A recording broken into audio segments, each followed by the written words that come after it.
Hello. VICS के online platform पे आपका स्वागत है। मैं हूं पूजा नामदेव और हमने डिस्कस किए थे यहाँ पर प्रीवियस ईयर क्वेश्चन पेपर के कुछ क्वेश्चन। हमने हिस्ट्री के क्वेश्चन डिस्कस किए थे। हमने एमपी के क्वेश्चन हम एमपी के क्वेश्चन डिस्कस कर रहे हैं। कुछ क्वेश्चन हमने डिस्कस कर चुके हैं और हम आज के आगे के क्वेश्चन आज डिस्कस करने वाले हैं। साथ ही मैं आपको बता देना चाहती हूँ कि यहाँ पर 75 दिन का एक क्रैश कोर्स शुरू किया जा रहा है 28 मार्च से। इस क्रैश कोर्स में आपको 5000 से ज्यादा एमसीक्यूज की प्रैक्टिस करवाई जाएगी। फ्री के नोट पीडीएफ फॉर्म में भी दिए जाएंगे। टेस्ट होंगे आपके, वीकली करंट अफेयर्स की क्लासेस लगेंगी, उसके नोट्स भी दिए जाएंगे, डेली जीएस की फैक्ट शीट दी जाएगी और साथ ही आपकी ऑल ओवर रैंकिंग क्या होती है एमपी में ये भी यहाँ से डिसाइड हो जाएगी।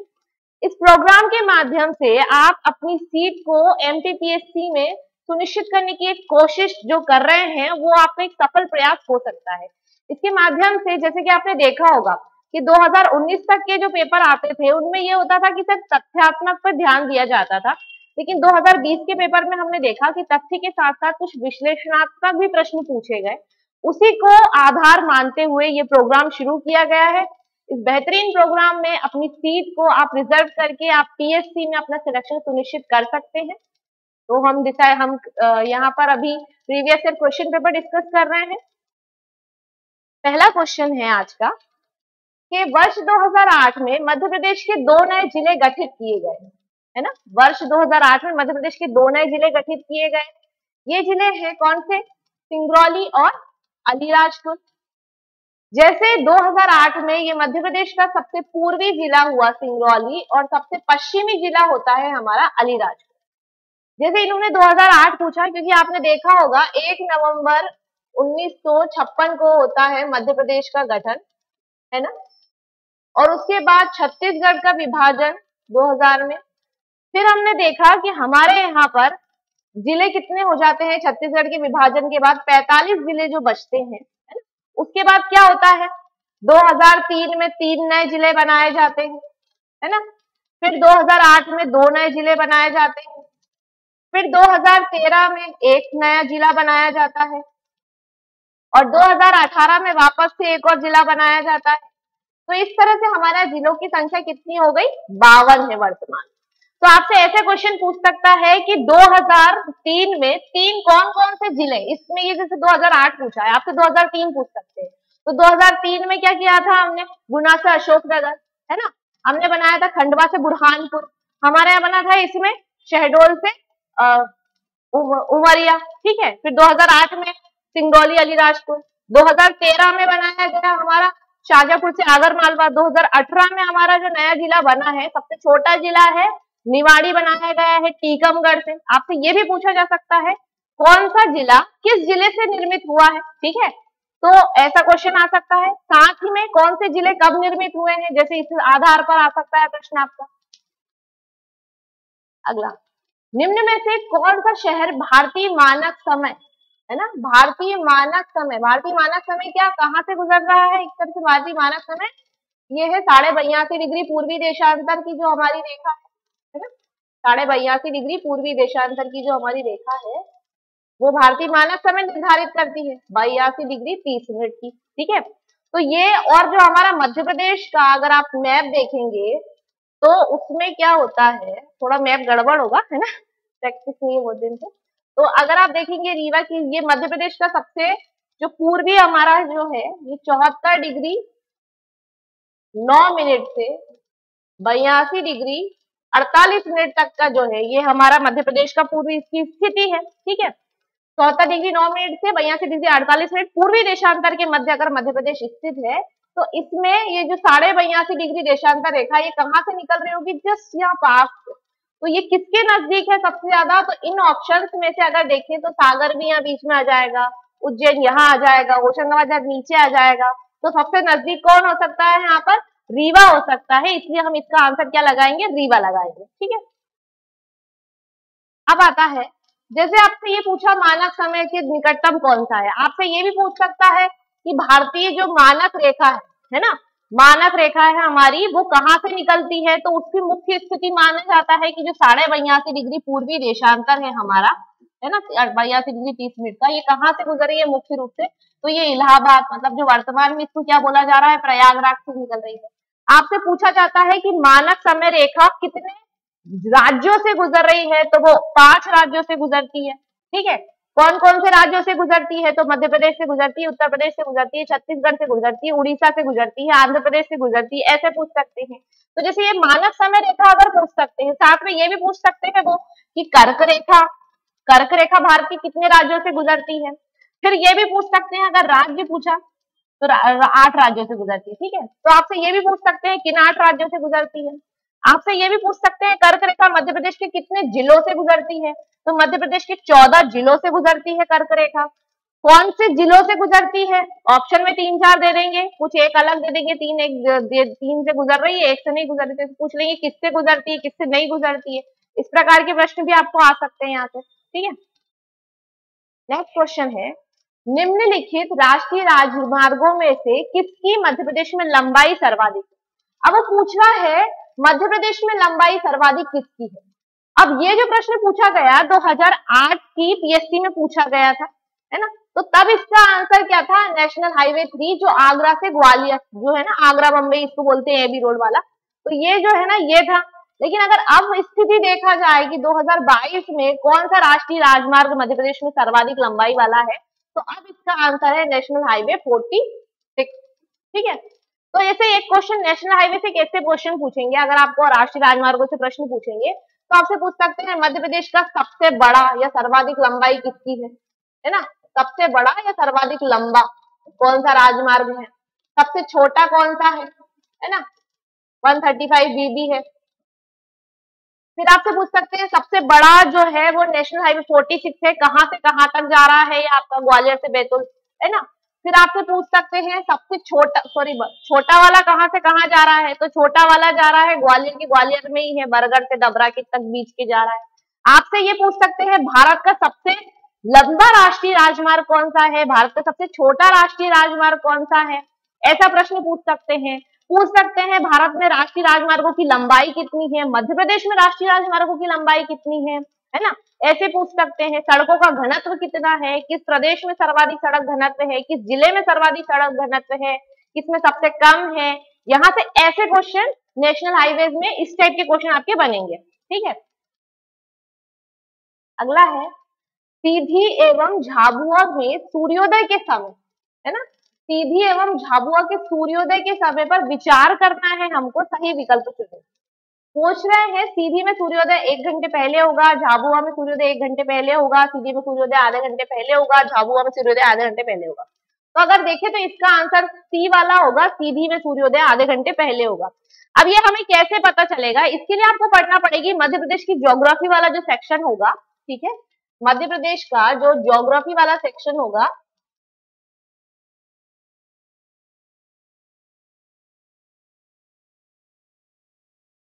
तो उसमें आप देखेंगे कि जब आप पढ़ेंगे तो आपको पता चलेगा कि जो मध्य प्रदेश का हमारा एक तरह से ये जो देशांतर है, पूर्वी देशांतर में, तो ये 74°9' से 82°48' पूर्वी देशांतर के बीच स्थित है।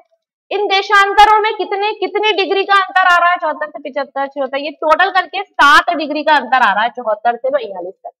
अब हमें पता है कि 1 डिग्री क्या होता है, 4 मिनट के बराबर होता है, तो ये जो यहाँ पर 60 डिग्री है तो 28 मिनट का अंतर आ जाएगा। अब जब पृथ्वी पश्चिम से पूर्व की ओर घूम रही है, इसलिए सूर्योदय सबसे पहले वहां होगा, तो यहाँ से यहाँ तक आधा घंटा लगेगा पहुंचने में सूर्य को, इसीलिए सीधी में सूर्योदय आधे घंटे पहले होगा। अब इसके लिए आपको क्या करना पड़ेगा, पूरी तरह से एक मध्य प्रदेश का जो भौगोलिक विभाजन के साथ साथ पूरी ज्योग्राफी है उसको पढ़ेंगे आप, तो इस टाइप के आपके क्वेश्चन सही हो पाएंगे, क्योंकि आपका सिर्फ मध्य प्रदेश में नहीं आ रहा ये क्वेश्चन, अगर आप भारत का ज्योग्राफी के भी क्वेश्चन जो है वो इस टाइप के आ सकते हैं आपके। फिर है सही जोड़े बनाएं, नीचे दिए गए कूट की सहायता से। सही जोड़े हम देखेंगे क्या है, ये कुछ जिलों के नाम दिए गए हैं और ये है जनजातियों के नाम की कौन सी जनजाति किस क्षेत्र में निवास करती है।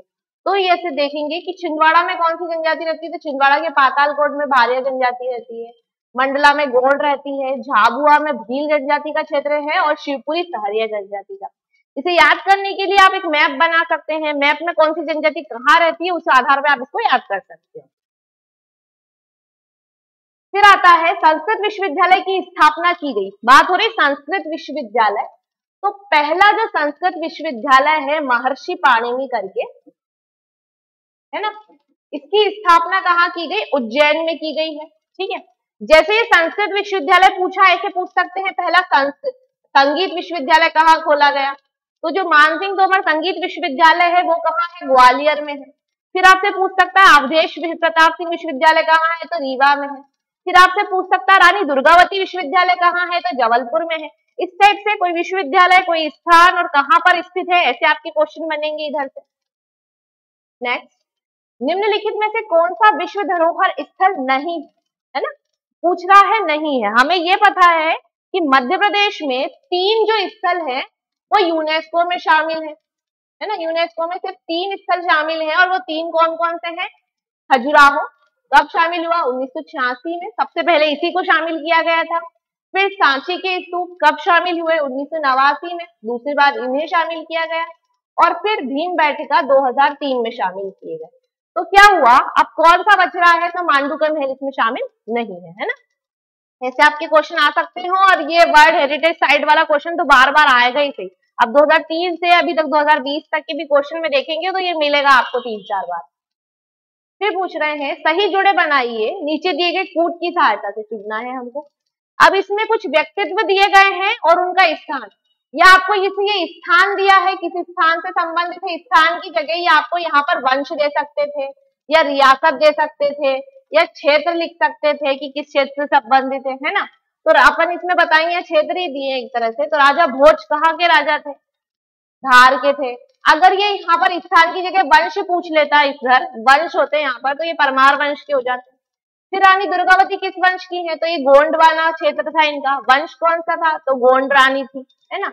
समुद्रगुप्त किस जगह से? अब इस समुद्रगुप्त जो है विदिशा से थे, है ना, विदिशा इनकी राजधानी थी। लेकिन यहाँ बात हो रही है अशोक की, है ना। अब अशोक का संबंध क्या है ना, विदिशा से भी था, क्योंकि विदिशा की राजकुमारी से उनका विवाह होता है। और ये जो अशोक का संबंध किससे?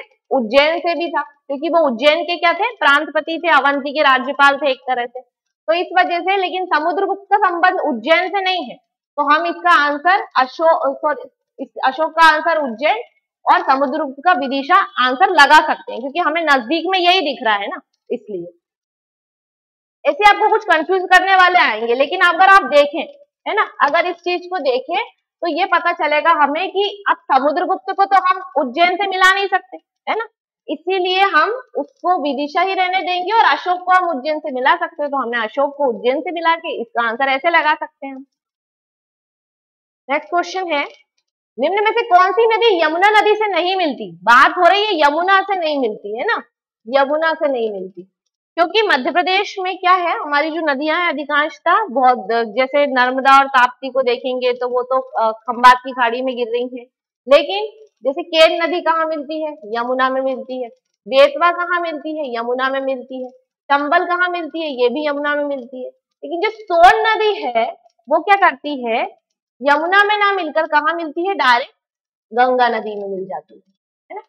तो जो नदियों वाले क्वेश्चन आएंगे, अगर आपका नदी से संबंधित कोई सा प्रश्न आ रहा है तो वो कैसे आता है, जैसे मैंने कल बताया था कि एक तो उसका उद्गम कहाँ से हो रहा है, उसका अवसान कहाँ हो रहा है, उसकी लंबाई कितनी है, उस पर कौन सा जलप्रपात है ना, उस पर कौन सा जलप्रपात झरना जो भी है ना, परियोजना कौन सी संचालित की जा रही है ना, उसका परियोजना के साथ साथ उससे संबंधित और भी तथ्य जो भी विशेष बातें हैं, तो आपको नदियों से संबंधित की लंबाई, उद्गम, अवसान, उसकी सहायक नदियां, किसकी सहायक नदी कौन सी है, तो इनसे संबंधित, इस आधार पे आपको नदी से संबंधित प्रश्न पूछे जाएंगे, है ना।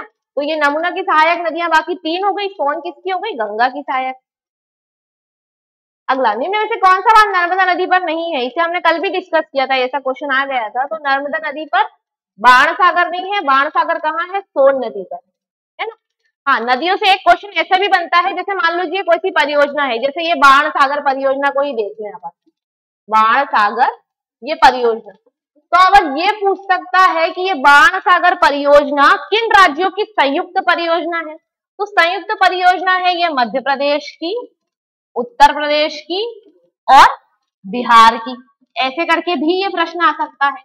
फिर आपसे पूछ सकता है बाण सागर परियोजना किस नदी पर निर्मित है, तो बाण सागर परियोजना सोन नदी पर निर्मित है ना।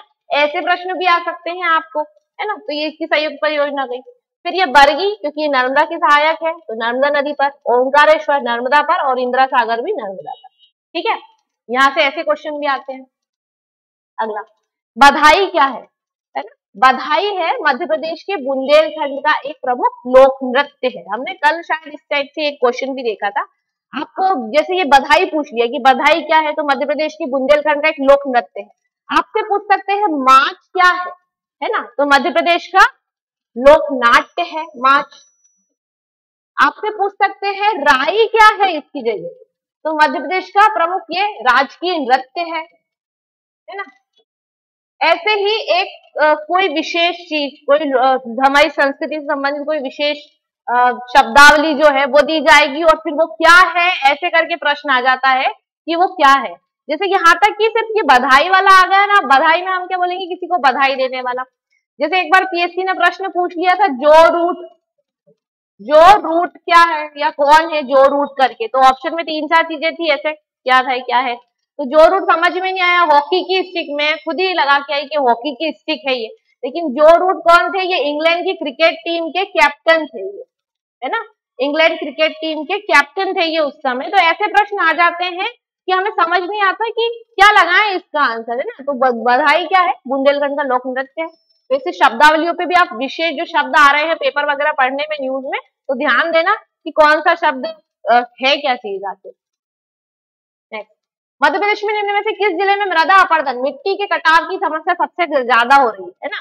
तो हमने देखा जो मिट्टी का कटाव हो रहा है, वैसे तो सबसे ज्यादा सिर्फ मध्य प्रदेश में ही, पूरे भारत के लेवल पे भी सबसे ज्यादा मृदा का अपरदन जो हो रहा है ना, वो भिंड मुरैना, हमारे यहाँ के 2 जिले हैं भिंड और मुरैना, वहां हो रहा है मुख्य रूप से।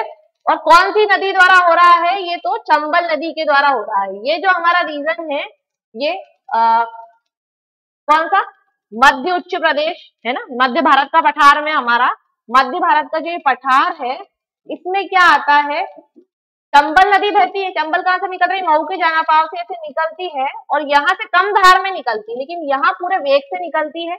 और एक तरह से ये नदी क्या कर देती है, इतने बीहड़ों का निर्माण कर दिया है इसने, 6 लाख एकड़ कृषि भूमि को क्या कर दिया, बीहड़ बना दिया। तो ये जो है सबसे ज्यादा यह मृदा अपरदन से प्रभावित जिले है भिंड और मुरैना। आपसे इसकी जगह पूछा जा सकता है कि मृदा अपरदन की समस्या से प्रभावित जो जिले हैं भिंड मुरैना या मध्य भारत का पठार, किस नदी के कारण प्रभावित हुए हैं, तो आपका आंसर होना चाहिए उसमें चंबल नदी। फिर आपसे यह भी पूछा जा सकता है चंबल नदी द्वारा जो मृदा अपरदन की समस्या पाई जा रही है, वो अपरदन का कौन सा प्रकार है, तो वो अवनालिका अपरदन, उसको क्या बोलेंगे, अवनालिका, या फिर इसको गली, इंग्लिश में गली अपरदन भी बोलते हैं, गली इरोजन। ठीक है, तो गली अपरदन भी हो सकता है इसका आंसर। ठीक है, तो इससे यहाँ से ऐसे प्रश्न बनेंगे। नेक्स्ट, सही जोड़े बनाइए, नीचे दिए गए कूट से सही उत्तर हमें चुनना है ना। तो ये तो क्या है कि एक संस्थान आ गए हैं, है ना, कि Indian institute of information technology, तो ये जबलपुर है, Indian institute of information technology and management, है ना, रिसर्च ग्वालियर होगा, इंडियन इंस्टीट्यूट ऑफ मैनेजमेंट तो ये इंदौर होगा, Indian institute of science education and research तो ये भोपाल हो गया। तो ऐसे ही आपको कोई एक संस्थान दे दिया जाएगा, है ना, कि गेहूं अनुसंधान संस्थान कहाँ है, तो पवारखेड़ा होशंगाबाद में है। दलहन अनुसंधान कहाँ, अमलाहा सीहोर में है।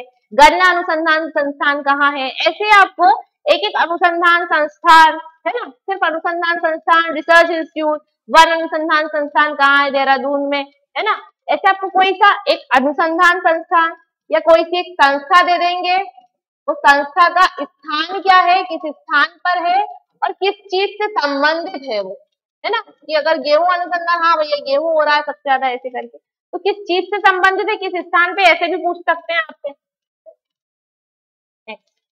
गिर के शेरों को रखे जाने हेतु किस राष्ट्रीय अभ्यारण्य का चयन किया गया है ना।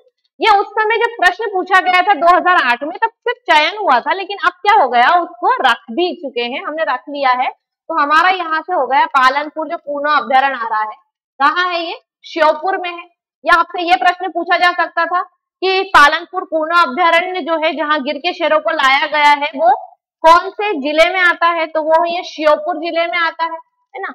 फिर अब क्या हुआ, इसको जब ये शेर यहाँ पर आ गए, तो 2018 से इसे, ये जो अभ्यारण्य था इसे राष्ट्रीय उद्यान का दर्जा दे दिया गया।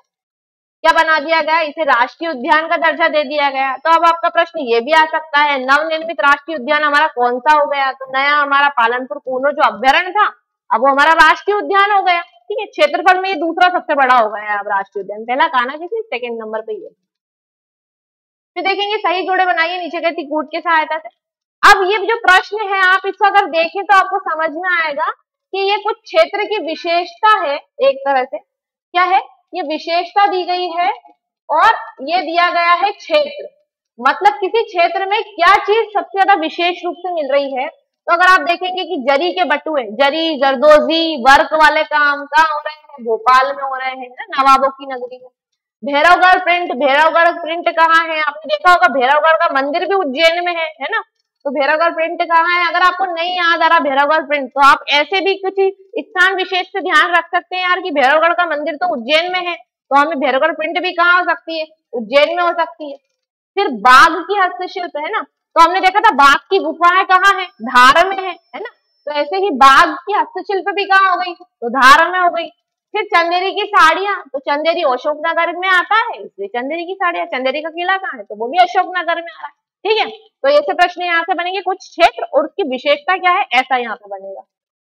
नेक्स्ट, इनमें से किसने सर्वाधिक समय तक मध्य प्रदेश की मुख्यमंत्री के रूप में सेवा की? अब ये प्रश्न 2008 का था। उस समय तक जो इसका आंसर था वो दिग्विजय सिंह जी था। वर्तमान में देखेंगे तो माननीय मुख्यमंत्री हमारे कौन है? श्री शिवराज सिंह जी चौहान।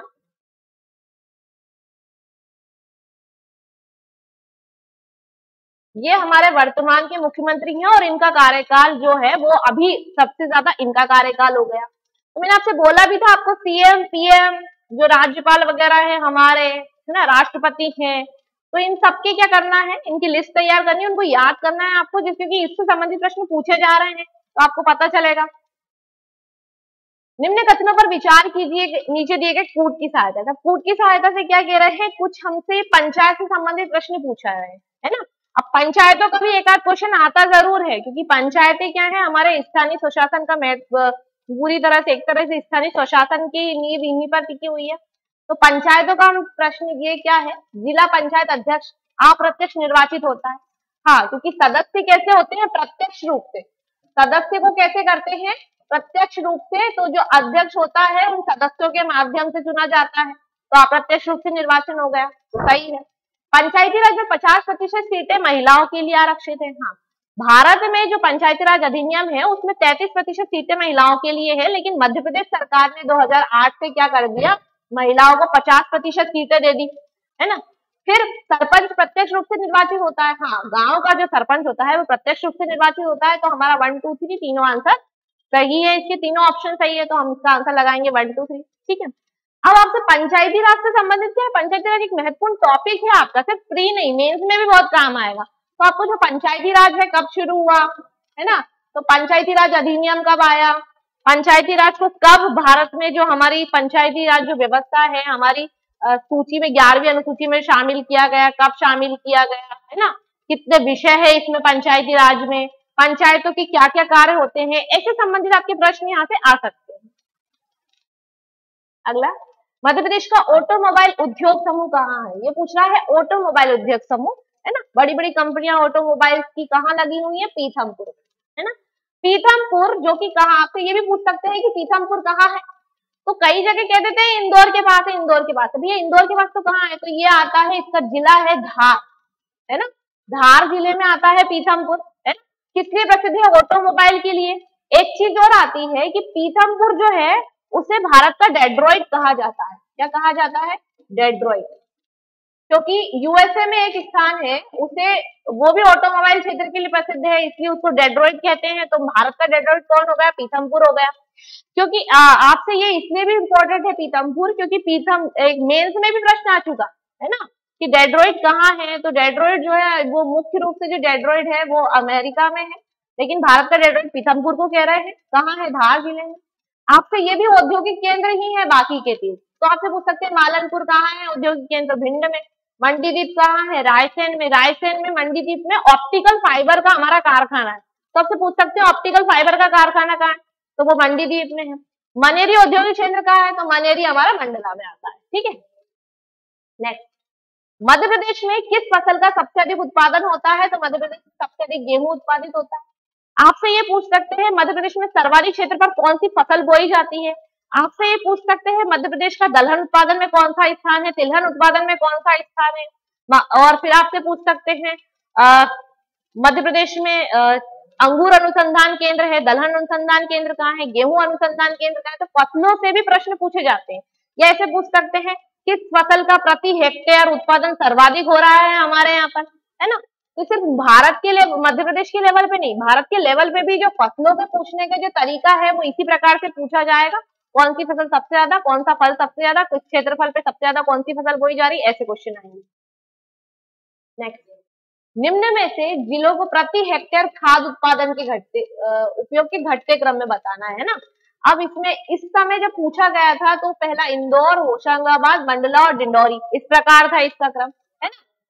इंदौर, होशंगाबाद, मंडला और डिंडौरी, इस प्रकार का क्रम था। लेकिन आप वर्तमान में अगर आप देखें तो 2022 के अनुसार आपको आपकी एग्जाम 22 की जून में होनी है, तो कम से कम आपको इसका 2021 का तो डाटा आपको यहाँ पर कलेक्ट करके रखना पड़ेगा, क्योंकि ये वाले इससे रिलेटेड भी प्रश्न आ जाते हैं आपको। प्रति हेक्टेयर खाद उत्पादन में किसका स्थान, कौन सा स्थान। जैसे एक बार पूछा गया था कि उर्वरक के उपभोग में भारत का कौन सा स्थान है, ऐसा भी प्रश्न आ जाता है ना। ये सबसे ज्यादा प्रति हेक्टेयर खाद का उपयोग कौन सा जिला करता है, ये सबसे कम कौन करता है, ऐसा भी प्रश्न आ जाता है आपका। तो आपको इसमें खाद वाले क्वेश्चन का भी थोड़ा सा डाटा करंट के हिसाब से जो चल रहा है उसको याद रखना पड़ेगा। सही जोड़ी बनाइए। अब सही जोड़ी बनाइए में ये भी क्या दे दिया, एक जानवर विषय दे दिया है यहाँ पर, और ये दे दी उसकी प्रजाति या नस्ल, है ना। तो आपको मिलाना है ये कौन सी नस्ल किस जानवर की है। आपको यहाँ पे जानवर की जगह कोई सी वनस्पति भी दे सकते थे और उसकी नस्ल भी दे देते थे। जैसे कि कोई सी भी एक वनस्पति दे दी, जैसे गेहूं दे दिया मान लीजिए, और गेहूं की किस्म यहाँ पर लोकवन दे देते, जवाहर वन दे देते, तो गेहूं की किस्म हो जाती। तो हम यहाँ देखेंगे जमुनापारी क्या है, बकरी की एक प्रजाति है। भदावरी क्या है, भैंस की एक प्रजाति है। कड़कनाथ क्या है, मुर्गे की एक प्रजाति है। और मालवी गाय की एक प्रजाति है। तो ऐसा क्या है, सिर्फ यहाँ नहीं, आपको आगे भी जब आप पीएससी का 2017 का भी पेपर देखेंगे और 2014-15 के भी पेपर देखेंगे तो आपको पता चलेगा कि इस प्रकार एक प्रजाति, और ये प्रजाति किस जानवर से या किस वनस्पति से संबंधित है, पीएससी ऐसा प्रश्न पूछ रहा है। तो आपको इसके लिए करना पड़ेगा जीएस की बुक, जीएस की जो फैक्ट्स हैं आपके करंट अफेयर से रिलेटेड, अगर कोई सी चीज चल रही है कोई सी प्रजाति की, तो आपको उसमें थोड़ा सा ध्यान रखना पड़ेगा। जैसे कंचन किसकी किस्म है, सोनालिका किसकी किस्म है, जवाहर वन किसकी किस्म है ना। ऐसे आपको ध्यान रखना पड़ेगा, क्योंकि प्रश्न यहाँ से बहुत पूछे जा रहे हैं, हर बार एक आध साल छोड़ के तो पूछ ही रहे हैं। नेक्स्ट, कोल बेल्ट मेथड पाई जाती है। अब ये क्या हुआ, उस समय चर्चित मुद्दा था, कोल बेल्ट मेथड अपने यहाँ से निकल रही है। कोल बेल्ट मेथड मध्य प्रदेश में एक ही स्थान शहडोल से निकल रही है, शहडोल में पाई जाती है। अब शहडोल में रिलायंस वालों ने इस समय जब ये पेपर हुआ उसके आसपास क्या किया था, रिलायंस ने कोल बेल्ट मेथड के लिए पूरा तरह से सेटअप प्लांट तैयार करवाया था। इस वजह से ये चर्चित मुद्दा रहा और इसको क्वेश्चन को पूछा गया था। जैसे अभी आपने देखा होगा कि बायो सीएनजी प्लांट है ना, बायो सीएनजी प्लांट जो है वो कहाँ, अभी हमने देखा कि बायो सीएनजी प्लांट काफी चर्चा में रहा, इंदौर में है ये, इसका उद्घाटन कहाँ हुआ, इंदौर में हुआ। और माननीय हमारे प्रधानमंत्री श्री नरेंद्र मोदी जी द्वारा वर्चुअली इसका उद्घाटन भी किया गया था। तो आपसे जैसे ये कोल बेल्ट मेथड पूछ रहा है तो आपसे बायो सीएनजी प्लांट पूछ सकते हैं, या इससे रिलेटेड जैव ऊर्जा पार्क पूछ सकते हैं कि जैव ऊर्जा पार्क कहाँ, जैव ऊर्जा कॉम्प्लेक्स कहाँ है ना। कोई एक स्थान विशेष कहाँ पर है, क्योंकि मध्य प्रदेश की चीजें आपको ध्यान रखनी पड़ेगी, हर जिले से संबंधित। यही नहीं, भारत के लेवल पे अगर होता ना तो हम कुछ छोटी मोटी चीजें कर सकते हैं, लेकिन मध्य प्रदेश से रिलेटेड अगर आप देखें तो आपको हर जिले में कुछ विशेष चीजें क्या है उसके बारे में आपको पढ़ना पड़ेगा, है ना, कि कहाँ पे क्या है, कुछ विशेषता क्या है इसकी। अगला, देश में मध्य प्रदेश निम्न खनिजों का सबसे बड़ा उत्पादक है ना, सबसे बड़ा है उत्पादक हीरा और तांबे का सबसे बड़ा उत्पादक है। जैसे ये पूछ लिया हीरा, ये खनिजों से रिलेटेड क्वेश्चन पूछा, किन खनिजों का सबसे बड़ा उत्पादक है। आपसे ये भी पूछ सकता है कौन सा खनिज जो है वो कहाँ पाया जाता है ना, कहाँ मिल रहा है खनिज आपका। या आपको ये पूछ सकता है किस खनिज का सबसे बड़ा उत्पादक है, तो कुछ उत्पादक की जगह ये भी पूछ सकता था किस खनिज का सबसे ज्यादा हमारे यहाँ पे भंडारण है। ऐसा प्रश्न भी पूछ सकता था। सिर्फ मध्य प्रदेश के लेवल पे ही नहीं, भारत के लेवल पे भी पूछ सकता था, है ना। अब आपको कोई सा एक खनिज दे देंगे, है ना, मान लीजिए कोई सा खनिज दिया और ये पूछा जाएगा कि वो खनिज जो है वो किस क्षेत्र में पाया जाता है। जैसे टंगस्टन कहाँ पाया जा रहा है, तो होशंगाबाद में पाया जा रहा है। कल हमने तांबे का देखा था, तांबा कहाँ मिल रहा है, तांबा हमारे मलाजखंड में मिल रहा था। आपने मैग्नीज का देखा था, वो भी बालाघाट में ही मिल रहा था, है ना। तो इस प्रकार से कोई सा खनिज कहाँ पाया जाता है और साथ में इसका एक आध उपयोग, जैसे टंगस्टन से क्या बना रहे हैं हम, बिजली के फिलामेंट्स बना रहे हैं, ऐसा प्रश्न आ सकता है। ठीक है, नेक्स्ट, मध्य प्रदेश में 11वीं पंचवर्षीय योजना निम्न से किस क्षेत्र में सर्वाधिक आवंटन किया गया। बात हो रही है 11वीं पंचवर्षीय योजना की, है ना। अब क्या है ना, पंचवर्षीय योजना एक तरह से खत्म हो गई है, योजना आयोग क्योंकि खत्म कर दिया है। 12वीं पंचवर्षीय योजना जो आई थी 12th हमारी, वो आई 2012 से 2017 के बीच, है ना। 2012 से 17 तक की थी। अब पंचवर्षीय योजना समाप्त कर दी, लेकिन फिर भी क्या है, इनसे संबंधित प्रश्न पूछे जा सकते हैं। जैसे ये वाली में पूछा है कि 11वीं पंचवर्षीय योजना में सर्वाधिक आवंटन किस चीज में किया गया था, ये सिंचाई में, क्योंकि उस समय 2008 का प्रश्न था और ये वाली जो योजना है ये 2007 से 2012 के बीच क्रियाशील थी, इसलिए इससे ऐसा प्रश्न पूछा गया था। तो अब आपसे, क्योंकि ये पंचवर्षीय योजना 12 पंचवर्षीय योजनाएं खत्म हो चुकी, तो आपसे पंचवर्षीय योजनाओं से भी प्रश्न ऐसे पूछ सकते हैं कि प्रथम पंचवर्षीय योजना कब आई, प्रथम पंचवर्षीय योजना में मॉडल क्या रखा गया था हमारा, किस क्षेत्र में सर्वाधिक विशेष रूप से ध्यान दिया गया था, दूसरी योजना में किस क्षेत्र में सर्वाधिक ध्यान दिया गया, कब से कब तक की कालावधि थी। तो कम से कम आपको ये तो ध्यान रखिए कि पहली से 12वीं पंचवर्षीय योजना की अवधियां आप ध्यान रख लीजिए, मुख्य रूप से क्या बातें हुई। जैसे गरीबी हटाओ का नारा कौन सी पंचवर्षीय योजना में दिया गया, तो 5वीं पंचवर्षीय योजना में दिया गया। सतत समावेशी विकास, तीव्र अधिक सतत समावेशी विकास की बात किस पंचवर्षीय योजना में की गई, तो 12वीं पंचवर्षीय योजना में की गई। कौन सी पंचवर्षीय योजना के समय भारत पाकिस्तान युद्ध चल रहा था, कौन सी पंचवर्षीय योजना के समय भारत चीन युद्ध चल रहा था, है ना।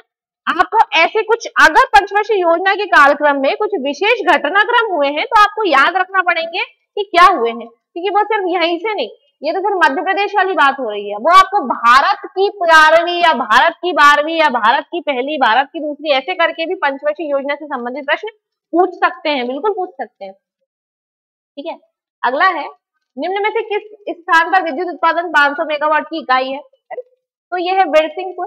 तो आपसे जैसे हमने देखा था जल विद्युत परियोजना या कोई सी नदी जो परियोजनाएं जो थी वो कहाँ पर है, किस नदी पर है, किन राज्यों की संयुक्त परियोजनाएं हैं और उनका विद्युत उत्पादन कितना है, ये भी ध्यान रखना है।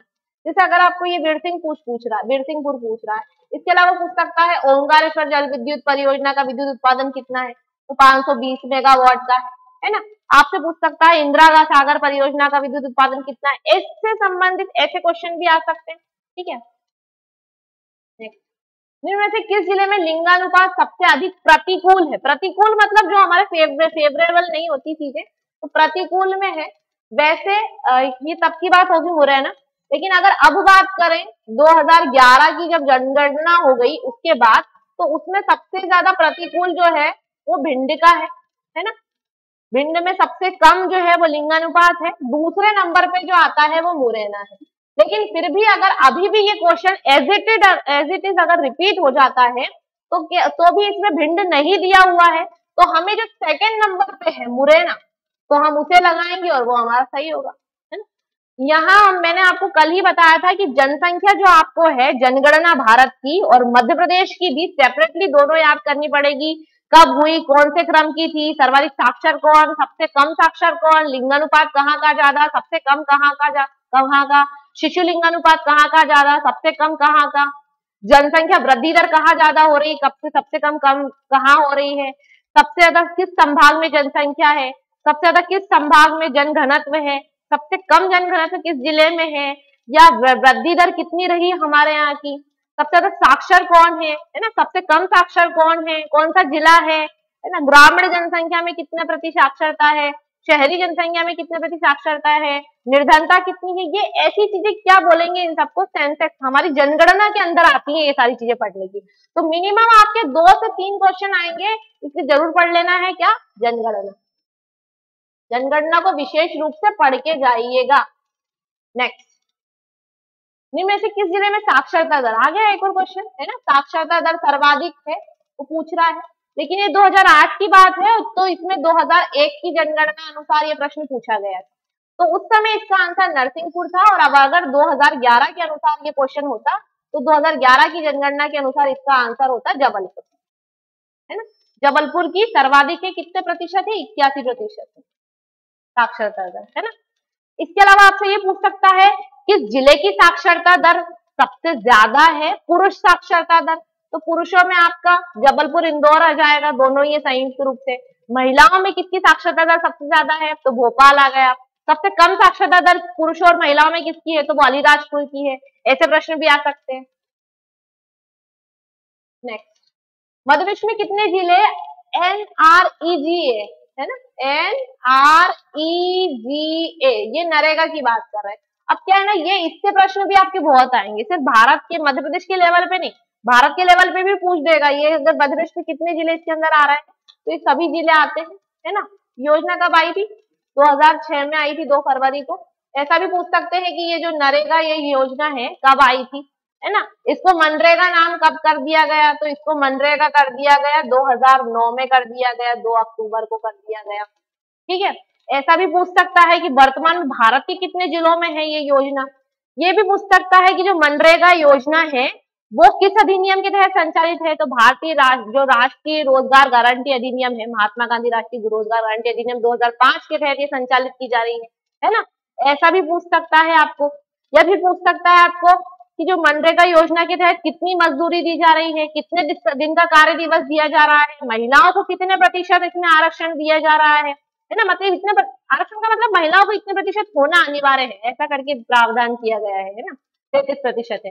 कितने दिन का रोजगार दिया जाएगा? 100 दिन का दिया जाएगा। कितनी इसके तहत, जैसे मध्य प्रदेश में जो मनरेगा योजना के तहत कितनी जो पारिश्रमिक दिया जा रहा है, रोजगार कितने रुपए दिया जा रहा है प्रतिदिन का, ऐसा भी पूछा जा सकता है ना। तो मनरेगा एक बहुत इंपॉर्टेंट टॉपिक है, इसे भी याद करके चलिएगा।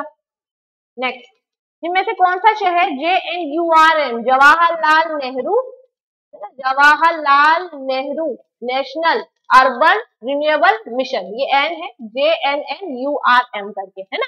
तो ये जो है Jawaharlal Nehru national urban renewable mission जो है 2005 में आया, 2014 में क्या कर दिया गया, इसे समाप्त कर दिया गया। उसमें ये शामिल, तो ये तब का क्वेश्चन था, कौन शामिल था कौन नहीं था। अब ये क्वेश्चन इस पे से ऐसे नहीं आएगा। अब ये किस लिए आई थी ये योजना?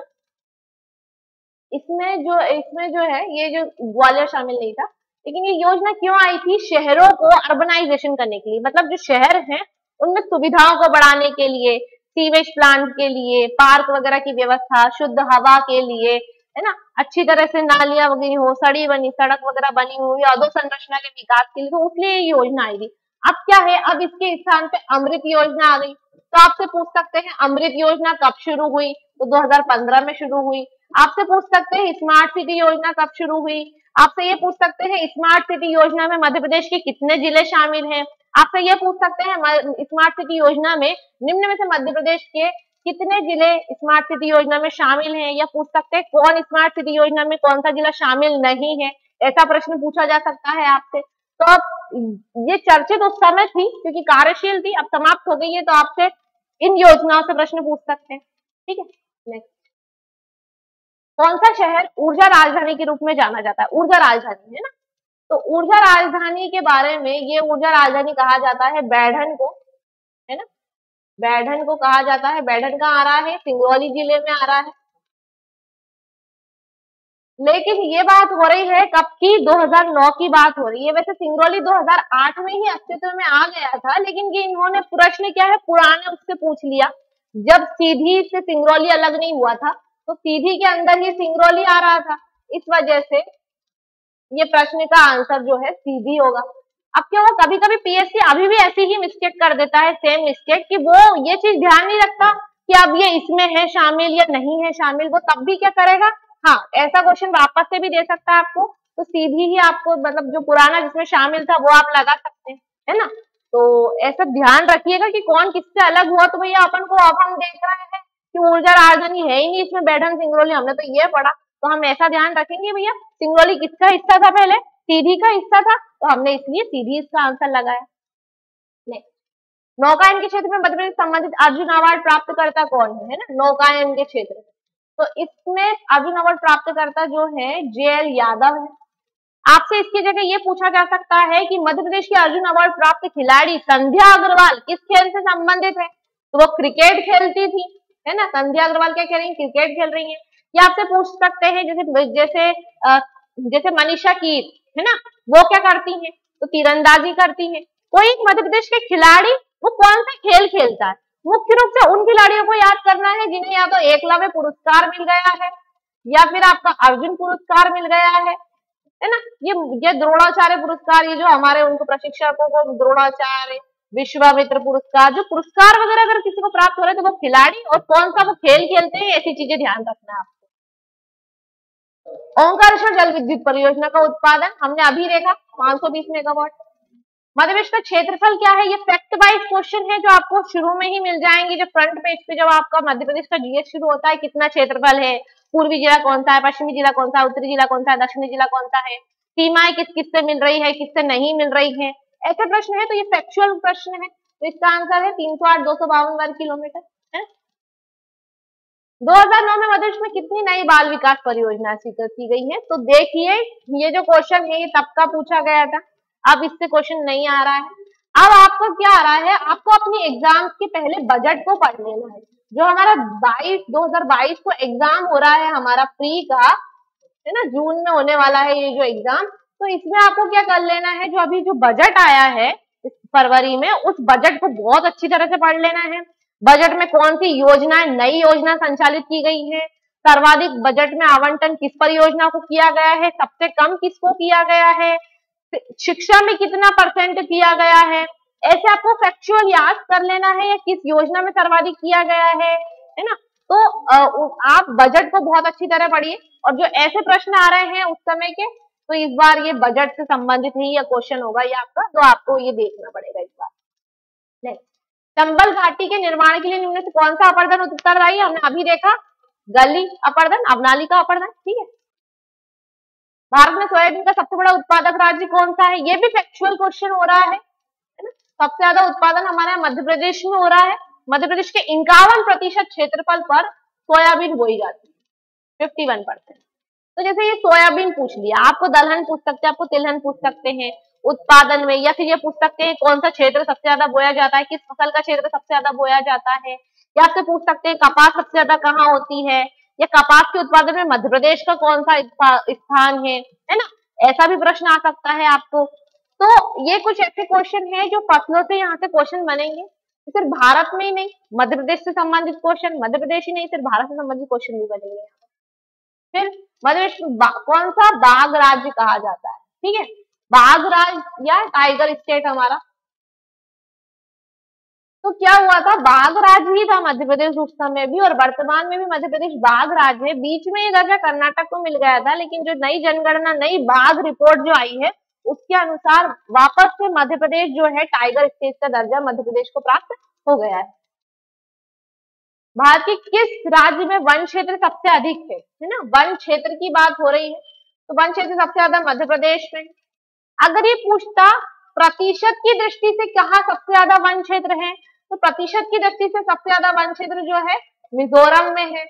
अगर ये पूछता कि मध्य प्रदेश में वनों का क्षेत्र कितना प्रतिशत है, तो मध्य प्रदेश के लगभग 30%, क्या बोलेंगे, लगभग 30% जो क्षेत्र है वो जो आ रहा है, किसमें आ रहा है, वन क्षेत्र में आ रहा है। फिर आपसे ये पूछा जा सकता है किस राज्य में सबसे ज्यादा प्रतिशत के हिसाब से वन क्षेत्र है, तो मिजोरम में है लगभग 86%, है ना, लगभग 86%। फिर पूछ सकते हैं किस केंद्र शासित प्रदेश में सर्वाधिक वन क्षेत्र है प्रतिशत की दृष्टि से, तो वो आपका लक्षद्वीप लगा देंगे आपको। तो ये यहाँ से ऐसे क्वेश्चन बनेंगे आपको। या फिर वन क्षेत्र में आपको पूछ सकते हैं मध्य प्रदेश का जो वनों का जो क्षेत्रफल है वो कितना है ना, 77,000 वर्ग किलोमीटर के आसपास है, उसको थोड़ा सा डाटा चेक कर लीजिएगा, है ना। ऐसे पूछ सकते हैं सबसे बड़ा वन वृत्त कौन सा है, किस जिले का है, सबसे बड़ा वन वृत्त किस जिले का है, तो सबसे बड़ा पूछ सकते हैं, तो सबसे छोटा वाला भी पूछ सकते हैं, है ना। या पूछ सकते हैं हमारे यहाँ पर वनों में सबसे ज्यादा कौन सा पशु पाया जाता है, कौन सा पक्षी पाया जाता है, ऐसा प्रश्न भी आ जाते हैं कई बार। नेक्स्ट, सरदार सरोवर परियोजना हमने सरदार सरोवर डिस्कस किया था लास्ट लेक्चर में, है ना। नर्मदा नदी पर है, राजस्थान के गुजरात के भड़ोत जिले में। मध्य प्रदेश में है एकमात्र आदिवासी खेलकूद विद्यालय का। अब ये क्या पूछ रहा है, आदिवासी खेलकूद विद्यालय कहाँ है, मतलब एक संस्था से संबंधित हमारा क्वेश्चन आ गया है। ये एक संस्था ही हुई ना विद्यालय, तो ये सीहोर में है ना, आदिवासी खेलकूद विद्यालय। आपसे पूछ सकते हैं कि एकमात्र खुली जेल कहाँ है, मतलब पहली खुली जेल कहाँ है, तो वो हमारे मुंगावली में है, अशोकनगर में। आपसे पूछ सकते हैं खुली जेल कॉलोनी कहाँ है, तो वो होशंगाबाद में है। जैसे आदिवासी खेलकूद विद्यालय पूछा है, तो आपसे पूछ सकते हैं संस्कृत महाविद्यालय, जैसे पूछा जा चुका है। आपसे पूछ सकते हैं वॉलीबॉल छात्रावास कहाँ है, तो नरसिंहपुर में है ना। तो आपसे एक संस्था, वो उसकी स्थिति कहाँ है, मतलब स्थान कौन सा है, और प्रसिद्ध किसी चीज के लिए अगर वो है, तो आपको ये चीज ध्यान रखनी पड़ेगी। ठीक है, नेक्स्ट, मध्य प्रदेश में कौन सा खेल राज्य खेल घोषित किया गया है, तो हमने कल देखा था मध्य प्रदेश का राजकीय खेल ये है मलखम। एक प्रश्न आपका, राजकीय खेल जब आया है तो राजकीय नाट्य भी आ सकता है, राजकीय नृत्य भी आ सकता है ना, राजकीय पशु भी आ सकता है, जो कल हमने देखा था राजकीय पक्षी आया था, है ना। तो राजकीय पशु, पक्षी, नृत्य, नाट्य, ये आपको याद कर लेना है कौन कौन से, तो ये मलखम है। एक प्रश्न और आया था 2014 की पीएससी में, क्या आया था कि मध्य प्रदेश का राजकीय खेल मलखंभ के लिए कौन सा पुरस्कार दिया जाता है। एक तो ये पुरस्कार जो दिया जाता है मलखंभ के लिए, वो प्रभास जोशी पुरस्कार दिया जाता है। या फिर आपको वर्तमान में अगर ये पुरस्कार 2021 में कोई सा पुरस्कार दिया गया है, तो ऐसे पूछ लेंगे कि प्रभास जोशी पुरस्कार 2021 में किसे प्रदान किया गया, मलखंभ के लिए जो पुरस्कार दिया जाता है। ऐसे भी प्रश्न आ सकते हैं, या पहला पुरस्कार किसे दिया गया था, ऐसे भी प्रश्न आ सकते हैं आपको। मध्य प्रदेश में जिलों की संख्या अब कितनी हो गई है, 52 हो गई है। फैक्चुअल क्वेश्चन है यहाँ पे, जिलों की संख्या पूछ सकते हैं, जिलों के अलावा संभाग पूछ सकते हैं, मध्य प्रदेश में संभाग की संख्या कितनी है, ऐसे भी प्रश्न आपके आ सकते हैं। ठीक, मध्य प्रदेश राज्य का सबसे कम जनसंख्या वाला जिला कौन सा है, पूछ रहे हैं सबसे कम जनसंख्या वाला जिला, है ना। तो सबसे, जब अगर वो उसने सबसे कम पूछ लिया आपको, इस समय हरदा था, ठीक है, अब वो पूछ सकता है सबसे ज्यादा कौन सा है, तो सबसे ज्यादा जनसंख्या वाला जिला हमारा इंदौर हो गया। आपसे पूछ सकता है, ये जिला पूछा है, अब जिले की जगह वो ये पूछ लेता सर्वाधिक जनसंख्या वाला संभाग कौन सा है, ये सबसे कम जनसंख्या वाला संभाग कौन सा है। तो ये जो क्वेश्चन आ रहे हैं, ये हमारे किससे आ रहे हैं, जनगणना से आ रहे हैं। और मैं बोल रही हूँ जनगणना आपको बहुत अच्छी तरह से याद करनी ही पड़ेगी, बहुत सारे क्वेश्चन आ रहे हैं उसमें। सतना स्थित सीमेंट कारखाना स्थापित किया गया, तो बिरला कॉर्पोरेशन के द्वारा स्थापित किया गया। ये क्या फैक्चुअल क्वेश्चन है, किस कंपनी वंपनी के इतने नाम नहीं आते, जैसे हमने देखा था कोलवेड मैथन शेडोल में मिला भंडार, ठीक है, तो वो रिलायंस वालों ने स्थापित कर दिया। तो या फिर अभी एक चर्चित मुद्दा था कि छतरपुर में रियो टिंटो क्या कर रहा है, उत्खनन कर रही थी। रियो टिंटो कंपनी जो थी, कहाँ की कंपनी थी, ऑस्ट्रेलिया की। तो जो ये वाले क्वेश्चन कहाँ से आते हैं, उस समय कुछ चर्चा में हो, चर्चित चल रहा हो, है ना। जैसे इस साल काफी हाईलाइट था रियो टिंटो, है ना, छतरपुर में, कहाँ की, ऑस्ट्रेलिया की कंपनी थी, हमने कॉन्ट्रैक्ट खत्म कर दिया था इसलिए। तो ऐसे क्वेश्चन कंपनी वंपनी से जो नाम आ रहे हैं, तो ये इसलिए आ रहे हैं कि कुछ चर्चा में रहा होगा ये उस समय। अगला, अमरकंटक स्थित है, अमरकंटक कहाँ है, मध्य प्रदेश में है। हमने क्या देखा था, अमरकंटक से ही निकलती है नर्मदा नदी। अमरकंटक कहाँ आता है, अनूपपुर जिले में आता है ना, अनूपपुर जिले की पुष्पराजगढ़ तहसील में आता है अमरकंटक, मध्य प्रदेश में है। नर्मदा नदी निकलती है, सोन नदी निकलती है ना। चचाई जलप्रपात स्थित है, हमने जलप्रपातों का देखा था कि आपको जलप्रपात किस नदी पर है और कहाँ पर है, ये भी याद करना पड़ेगा। तो चचाई जलप्रपात जो है रीवा में है और नदी है इसकी बीहर। नेक्स्ट, कृषि विश्वविद्यालय स्थित है, देखिए उस समय जब प्रश्न आया था, तो कृषि विश्वविद्यालय जो ये है हमारा जबलपुर में स्थित है ना। जबलपुर में जो इस विद्यालय है उसका नाम है जवाहरलाल नेहरू। आपसे इसकी जगह ऐसा पूछा जा सकता था कि जवाहरलाल नेहरू कृषि विश्वविद्यालय कहाँ है, तो जबलपुर में है। आपसे पूछ सकते हैं विजया राजे सिंधिया कृषि विश्वविद्यालय कहाँ है, तो ग्वालियर में है। ऐसे आपसे प्रश्न आ सकते हैं कोई सा विश्वविद्यालय कहाँ पे है, जैसे मान सिंह तोमर संस्कृत विश्वविद्यालय कहाँ है, तो वो ग्वालियर में आ गया। आपसे पूछ सकते हैं हमारी जो कोई भी एक विश्वविद्यालय का नाम दे देंगे या स्थान संस्था विशेष का नाम दे देंगे और कहाँ स्थित है, ये आपको याद रखना है। नेक्स्ट, रक्षा गाड़ी कारखाना, जैसे रक्षा गाड़ी ये आपका हो रहा है आपकी एक तरह से सुरक्षा से संबंधित जो चीजें बन रही है भारत की, तो वो कहाँ बन रही है, हमारे यहाँ मध्य प्रदेश में जबलपुर में बन रही है। इसके लिए जैसे आपसे यहाँ पर गन गैरेज फैक्ट्री भी है ना, गन गैरेज फैक्ट्री वो भी जबलपुर में ही है ना।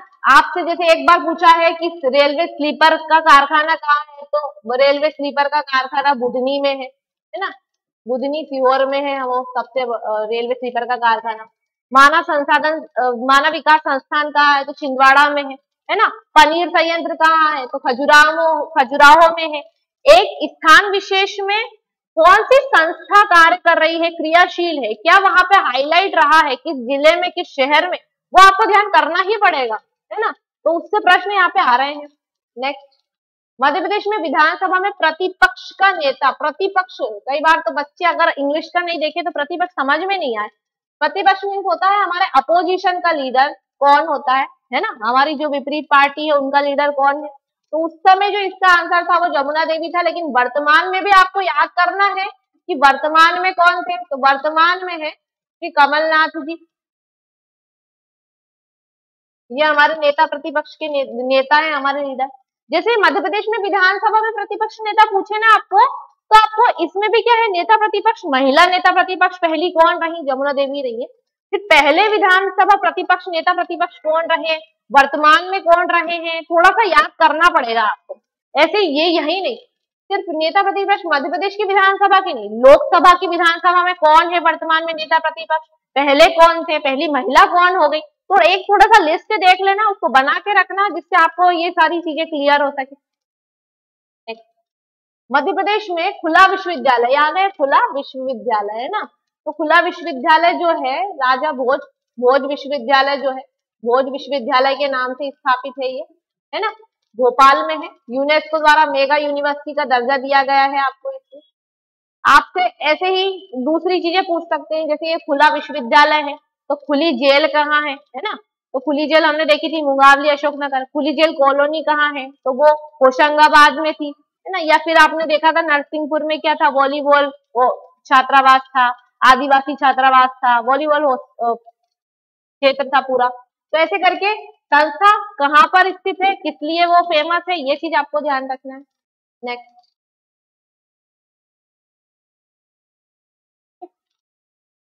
तो आज के हमारे क्वेश्चन जो है वो यहीं खत्म होते हैं। नेक्स्ट क्लास में मैं आपको इसी के जो और क्वेश्चन जो है 2009 के बाद वाले वो मैं आपको कंटिन्यू करवाऊंगी। आज के लिए इतना ही, थैंक यू।